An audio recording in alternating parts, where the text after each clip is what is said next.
Decimal में भी देखो तो रिस्पॉन्स हमें एड रिजल्ट का क्या मिल गया 8, मतलब एपीआई हमारी काम कर रही है।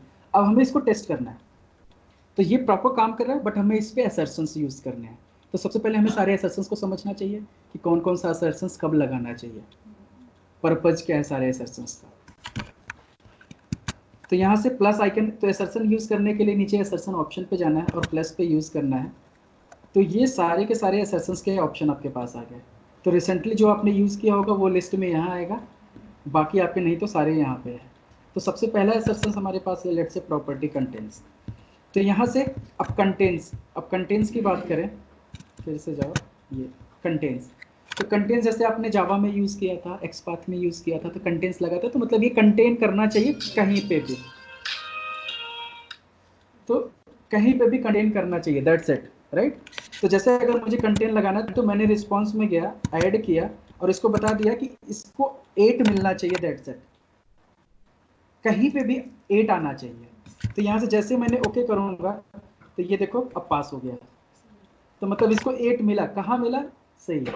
सिमिलर मैनर अगर आपको चाहिए ये पूरा का पूरा कोड कि इस टैग के अंदर लिखा हुआ आना चाहिए, तब भी आप कंटेंट्स यूज कर सकते हैं। इसको मॉडिफाई करना है तो इस पर डबल क्लिक करो कि मुझे ये पूरा का पूरा टैग में चाहिए, कि ये टैग के अंदर 8 होना चाहिए, तब भी ये पूरे रिस्पॉन्स में ये कंटेंट तो कर रहा है ना, तो यहाँ पे फिर ये पास हो जाएगा। अभी भी ये देखो पास है, अगर चाहो फिर से रन करो तब भी ये पास बताएगा, ग्रीन है, क्योंकि ये असर्शन यहाँ से देखो तो ये पास कर दिया। तो कंटेंट समझ में आ गया। तो कंटेंट कुछ भी रिस्पॉन्स के अंदर कुछ भी कंटेन कर रहा है कि नहीं कर रहा है, if you want to verify that thing just, तो you can use the content. Similar manner यहाँ से अब क्या करो, अनदर असर्शंस यूज करना है, तो एक एक करके मैं सारे असर्शंस नहीं लगा रहा।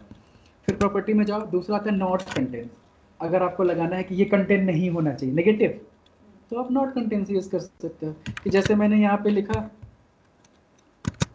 कि नॉट कंटेन 10, 10 नहीं आना चाहिए, तब भी ये क्या करेगा, पास, कि 10 नहीं है इसके पास। तो कंटेंट जैसे होता है उसका रिवर्स, कि ये चीज रिस्पॉन्स में नहीं आनी चाहिए, या कोई एरर नहीं आना चाहिए, एरर आया तो फेल हो गया समथिंग, तो नॉट कंटेंट्स आप ऐसे ही यूज कर सकते हो। तो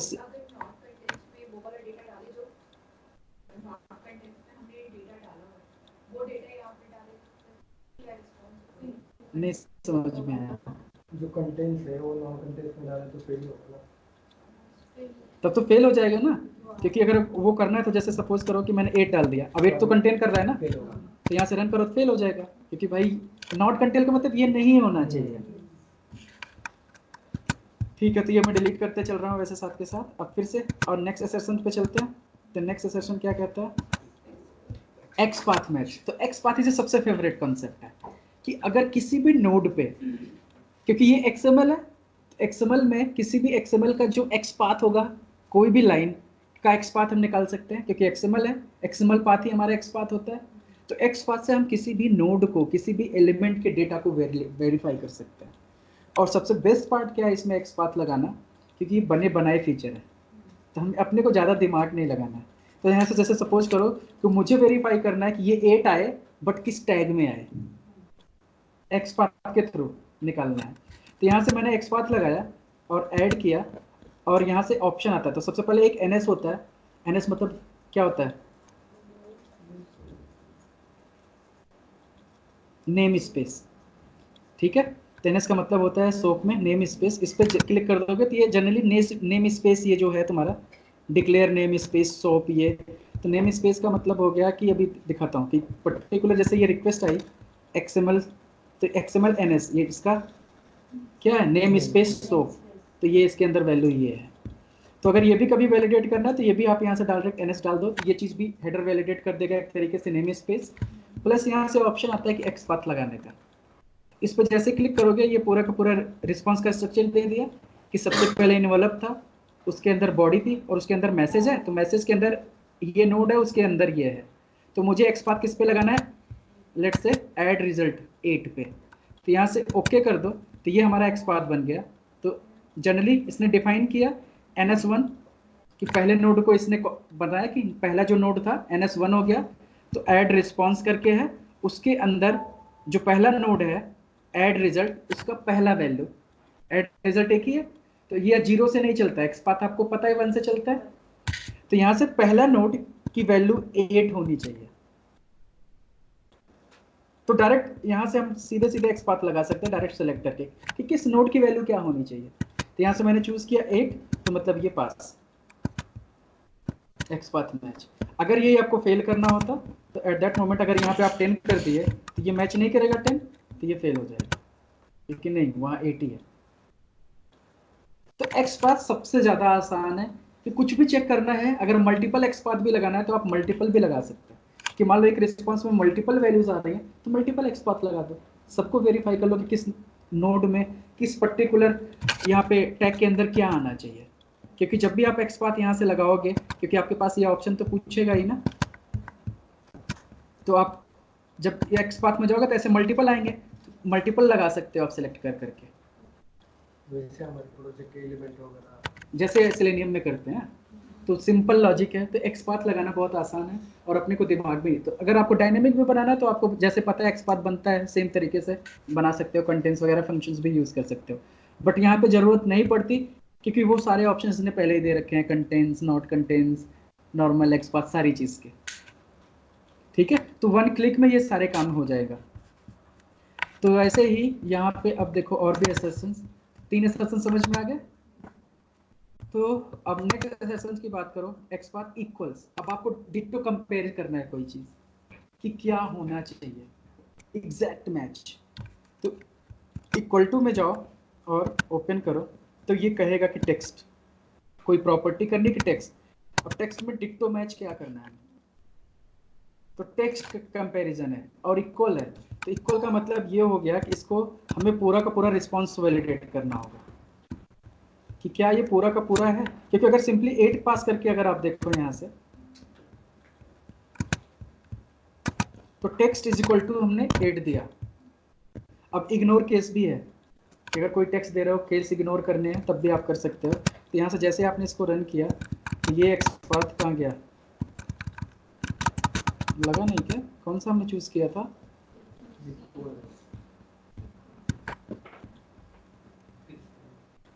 तीन एसर्शंस लगे हैं ना, इसको डिलीट कर दो, एक्स पाथ डिलीट कर दो, इक्वल्स फेल हो गया। ठीक है ना, क्योंकि वो सिर्फ 8 कंपेयर नहीं करना है भाई, पूरा टेक्स्ट कंपैरिजन है उसके अंदर। तो इसलिए यहाँ पे हमें क्या करना चाहिए, इसको ओपन करो, लेट्स से ये पूरा का पूरा टेक्स्ट कॉपी करो और अब ये टेक्स्ट इज इक्वल है तो सेम टू सेम मैच होना चाहिए। अब पास हो गया, क्योंकि सेम टू सेम पूरा का पूरा टेक्स्ट, अगर पूरा का पूरा टेक्स्ट मैच करना है तो पूरा इक्वल, कि ये रिस्पॉन्स इसके इक्वल होना चाहिए विद डेटा और कंटेंट, पूरा होता है, ये डिफरेंस है। तो इक्वल मतलब डिट्टो मैच होना चाहिए, सिर्फ केसेस को आप इग्नोर कर सकते हो। तो ऐसे ही और एसर्शंस आए, तो जितना आप सोच सकते हो ना, परमुटेशन कॉम्बिनेशन सारे ऑप्शन से बने बनाए हैं इसमें, इसीलिए ये पैसा लेता है कि दिमाग नहीं लगाना, बंदे को ज़्यादा कोड वोड लिखने की जरूरत नहीं है। तो जैसे इक्वल था वैसे ही यहाँ पे इक्वल बाइनरी कंपैरिजन भी है, मैसेज कंटेंट एसर्शंस ये भी है कि पर्टिकुलर कंटेंट पे भी एसर्शंस लगा सकते हैं कि एग्जैक्टली इतना पार्ट होना चाहिए, बट वो पार्ट हम डायरेक्ट कंटेंट्स में भी लगा सकते हैं। तो सेम है, वही कॉन्सेप्ट है।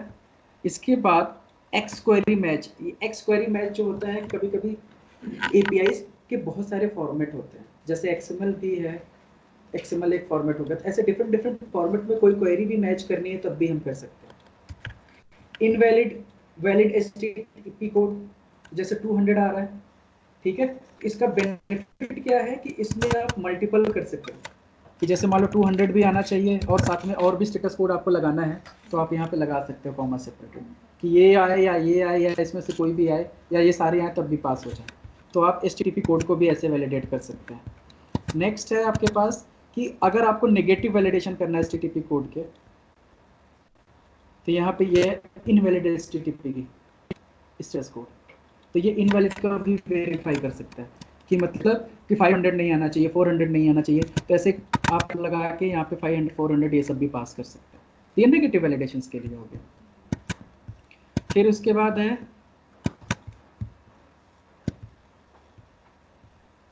स्कीमा कंप्लायंस, जैसे मैंने पहले ही आपको समझाया था, जो इक्वल में डाला था तो पूरा का पूरा रिस्पॉन्स वैलिडेट किया बट कंटेंट के साथ। तो ये स्कीमा वैलिडेशन वही सेम टू सेम, जो आपका रिस्पॉन्स है, रिस्पॉन्स में कितने नोड होने चाहिए, क्या स्ट्रक्चर होना चाहिए, उसको वैलिडेट करने के लिए होता है। इसके बाद सॉफ्ट फॉल्ट है।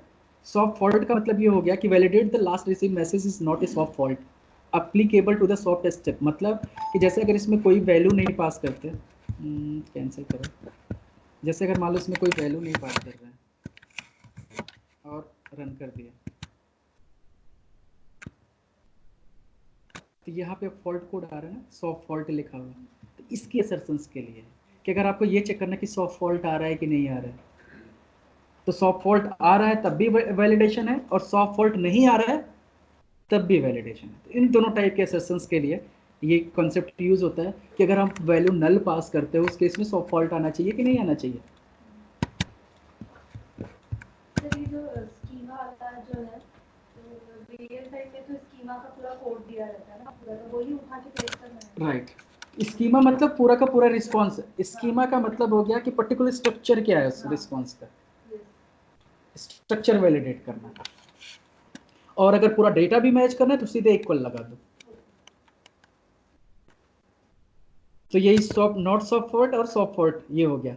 अब यहाँ पे आता है HTTP हेडर भी, HTTP हेडर का भी ऑप्शन आता है कि अगर हेडर में क्या डेटा आना चाहिए वो वैलिडेट करना है तो क्या करेंगे। तो जैसे अगर मैं मान लो यहाँ से कैंसिल करता हूँ, यहाँ से रॉ में जाता हूँ, तो ये हेडर है ऊपर के कॉन्सेप्ट। अब मान लो हेडर में यहाँ डेटा मैंने नहीं पास किया तो ये स्टेटस कोड आ रहा है, और हेडर में लेट से content length is equal to इतना आ रहा है, या कंट्रोल टाइप या कंटेंट टाइप XML समथिंग है। तो अगर मुझे ये वेरीफाई करना हो कि ये कंटेंट टाइप कॉपी होगा, ये टाइप करते हैं, तो जैसे ये content type text slash XML होना चाहिए, तो क्योंकि ये हेडर की इन्फॉर्मेशन है सारी। तो अगर ये सारी हेडर की इन्फॉर्मेशन है, जैसे कैसे control, content length, content type, server Microsoft, तो ये डेट, बाकी नीचे से रिक्वेस्ट शुरू होता है। तो अगर यहाँ से चीज़ें हमें करनी है, इनमें से डेटा वेरीफाई करना है, तो हम हेडर की प्रॉपर्टी यूज़ कर सकते हैं। तो content type is equal to जैसे टेक्स्ट और XML है, तो वैसे सिमिलर मैनर यहाँ से जाके हम हेडर में जाओ, तो हेडर कंटेंट्स इक्वल्स, तो हेडर इक्वल्स, तो पूरा का पूरा यहाँ पे हेडर डाल सकते हैं कि हेडर पर्टिकुलर कंटेंट टाइप ये है और उसकी वैल्यू टेक्स्ट स्लैश, यहाँ से ignore cases when comparing value, use text to value for the regular expressions भी आप लगा सकते हैं। तो समथिंग, तो यहाँ से अभी ये फेल हो गया, इग्नोर केस तो लगाया,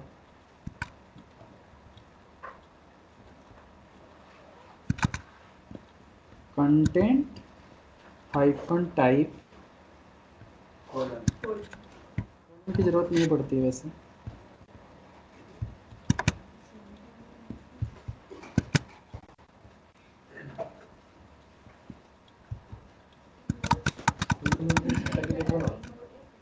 अब यहाँ पे बता रहा है the header content type is missing in the response, तो रिस्पॉन्स में आ ही नहीं रहा है,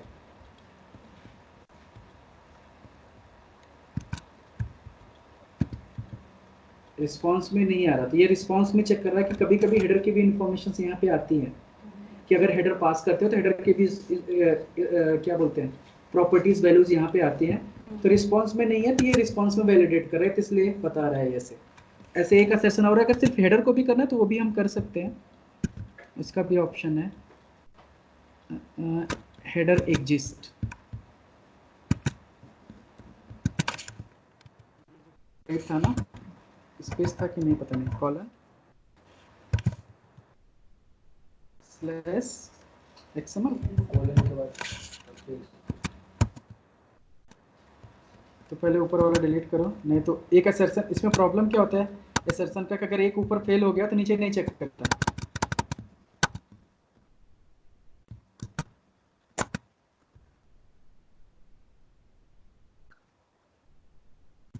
रिस्पॉन्स में ये भी नहीं है, इसलिए ये भी फेल हो रहा है।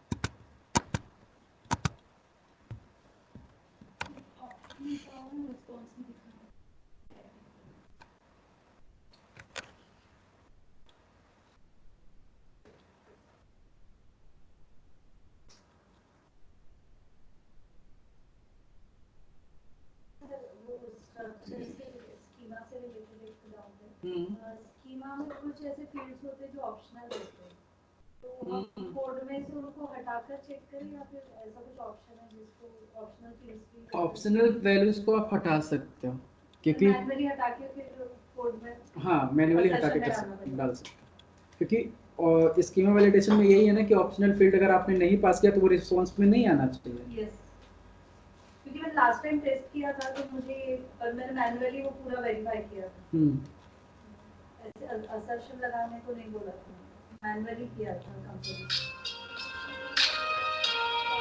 नहीं मैंने तो स्कीमा वैलिडेशन का पार्ट ही होता है कि जैसे मान लो कि आप एक एक्सएमएल पास कर रहे हो, तो एक्सएमएल के अंदर में लेट से 10 टैग है, तो उसमें कुछ मैंडेटरी टैग हो सकते हैं और कुछ ऑप्शनल हो सकते हैं। तो ऑप्शनल टैग हटाने के बाद देखो तो रिस्पांस प्रॉपर आना चाहिए ना, और मैंडेटरी टैग ना पास करो तो एरर आना चाहिए। तो इस टाइप की नेगेटिव टेस्टिंग मतलब पूरा टेस्ट केस बनते हैं कि एक एपीआई है, एक एपीआई में 10 फील्ड है, तो 10 फील्ड में पॉजिटिव नेगेटिव टेस्ट केस बन सकता है ना कि 0 पास करूं तो क्या होगा, 1 2 पास करूं तो क्या होगा, नंबर की जगह टेक्स्ट पास करूं तो ये एरर आना चाहिए, ये डेटा ना पास करूं तो ये एरर कोड आना चाहिए। तो यही हमारे टेस्ट केसेस बनते हैं जो पॉजिटिव नेगेटिव। तो मल्टीपल टाइम सेट आप डेटा चेंज करते जाओ और सेम बिहेवियर को देखते जाओ कि इस बार क्या आना चाहिए। हमें टेस्ट केसेस सेव करने होते हैं, मतलब सेव करके कैसे करेंगे? कंट्रोल एस प्रेस करो, ले जाके सेव कर दो, ये बताता हूं। एक्सेल एक्सेल से भी दे सकते हैं। हाँ अभी दिखाता हूँ। एक्सेल में तुम एक्सपेक्टेड डेटा डाल सकते हो। ये सब कैसे लेते हैं वो जो कैसे बताते हैं पूरा? जस्ट सेव करो, लिंक देने से पूरा होता है। पूरा उठा लेगा। अगर विजुअल तुम्हारे पास है तो सीधे सीधे विजुअल इंपोर्ट कर सकते हैं, एक्सएमएल फाइल है तो एक्सएमएल से भी कर सकते हैं। अभी ये प्रोजेक्ट को मैं सेव करूंगा, सेव करके फिर से किसी को दे सकता हूँ। विजुअल एक तो मैंने सेव भी नहीं किया, अभी ये पूरा उड़ जाएगा। विजुअल क्या होता है? Web services definition language, description language, definition description. हमारा भी टाइगर नहीं होगा इसमें। ये टाइगर में बैकग्राउंड में एपीआई नहीं चलती। तो सिर्फ वेब सर्विसेज के ये एपीआई टेस्टिंग कर सकते हैं। हाँ web services API, web services एक टाइप की एपीआई तो है। क्या करूं, इसको किल करूं क्या? सारी मेहनत बेकार हो जाएगी, सेव नहीं किया है।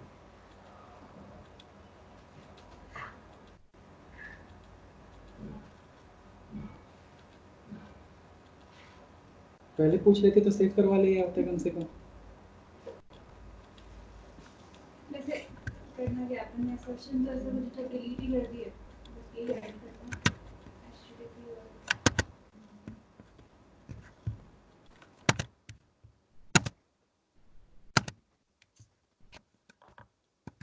क्रोम किस लिए?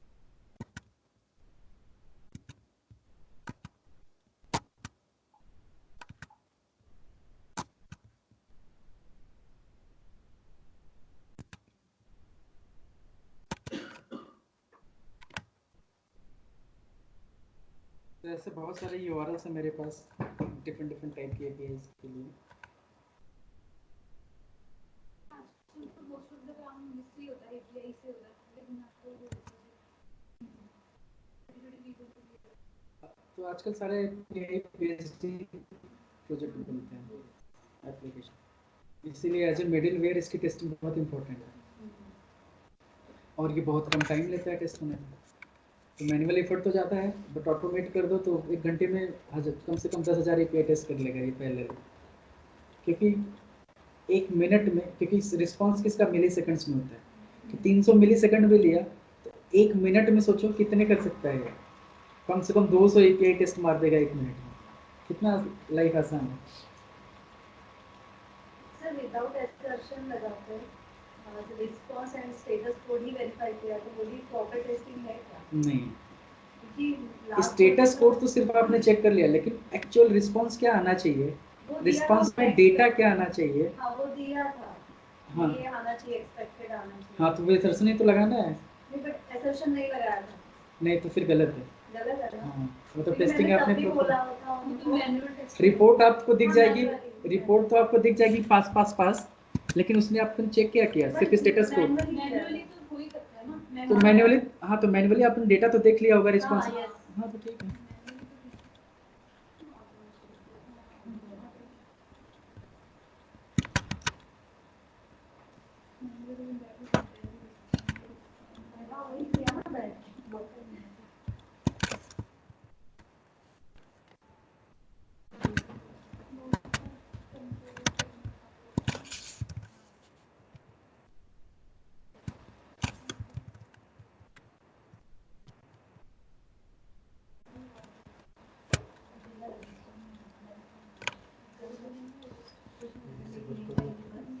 क्यों?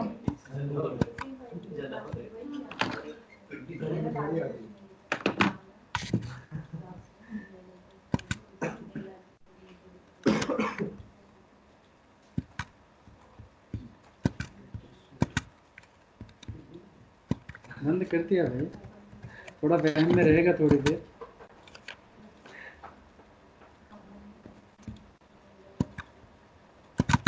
ठीक है, तो वापस से हम आ गए। तो असर्शन हम लगा रहे थे ऐसे फालतू के।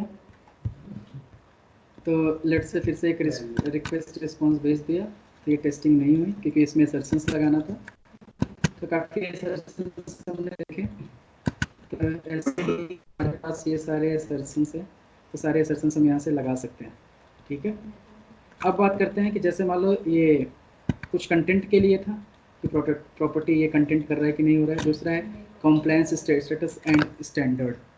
तो ये अलग कंसेप्ट है इसका कि एड्रेसिंग रिस्पॉन्स, सिक्योरिटी स्टेटस,